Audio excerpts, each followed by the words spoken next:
I start in the name of Allah, most gracious, most merciful.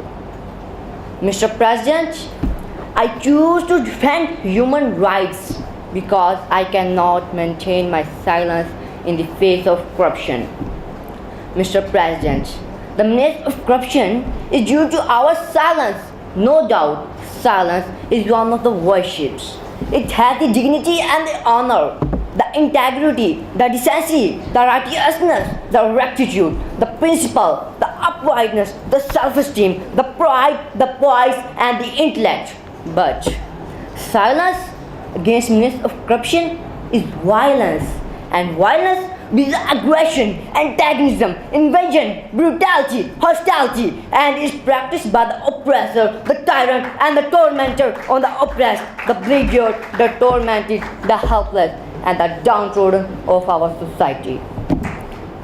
Mr. President, the worst disease in the world today is mass of corruption, and the foremost incitement of this disease is silence.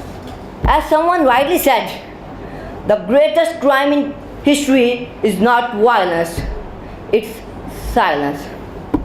Mr. President, it is because of the curse of corruption that roses have been changed into thrones, thrones into stake, brilliant lights into burning fire, joy into grief, life into death, health into sickness, mercy into wrath, good fortune into misfortune.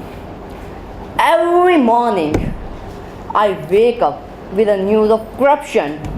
I feel my body desperate to know whether I am living in a society. Mr. President, our country, its corrupt bureaucracy, police, immigration, custom, borders, and coast guards, together with greedy military and political dictators, have provided a perfect breeding environment over the past few decades for the cause of corruption to gain a foothold in this country. Our institutions are sapping their souls. PIA, Pakistan Railway, steel mills, health, education, and the rest of major institutions are at the brink of destruction. And all this because of corruption. Mr. President, as corruption is a very grim and dingy crime, it grubs away the society and culture.